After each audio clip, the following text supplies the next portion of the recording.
Ranking the Jojo parts. I've always found it really hard to rank all the Jojo's parts. Jojo's Bizarre Adventure is arguably my favourite anime. Sorry, Goku. Thanks to my anime list's ratings, they have given me one hell of a convincing base to work out my personal favourite parts. So in order of best to worst, you got part 7 with a 9.25 out of 10. Then you have part 1, poor Jonathan, at a 7.34. So do I agree with this list? Yeah, kinda.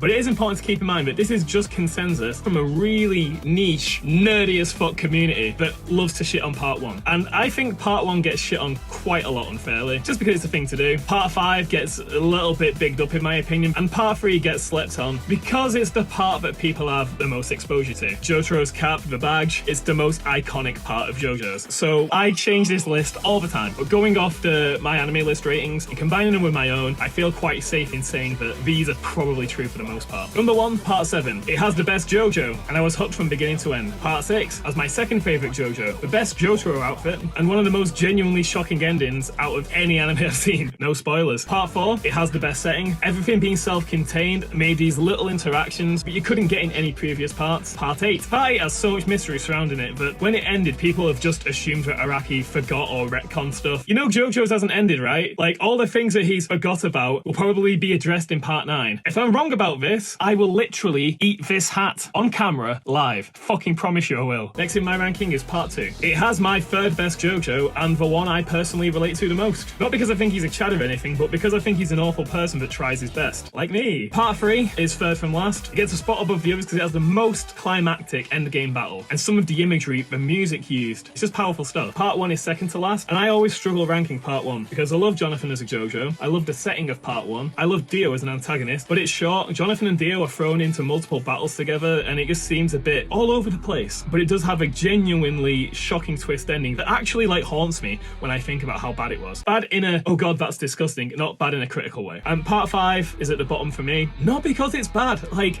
I love every single season of JoJo's, but Jono is my least favorite JoJo. I feel like part 5 could have been taken out of the story and it wouldn't matter. You can't do that with any other part. It sounds like I'm hating on part 5, but I'm not hating on part 5. But it is my least favorite part, and that is my JoJo's ranking. But please leave your favorite orders down in the comments, and if your order is different from mine, like, don't sweat it. Like, we're all allowed to like different things, but just don't say a part's your favorite just because everyone else does. Genuinely mean it. That's a lesson in all of this, I suppose. Be who you are. Like, at the time of reading it, Jolene was my favorite JoJo, and then I read on the internet that that's apparently a terrible opinion to have. Don't care. It's the fucking truth. And then, ironically, Johnny became my favorite JoJo, and then I was a fucking average JoJo fan again at that point. Let me know what your favorite part is.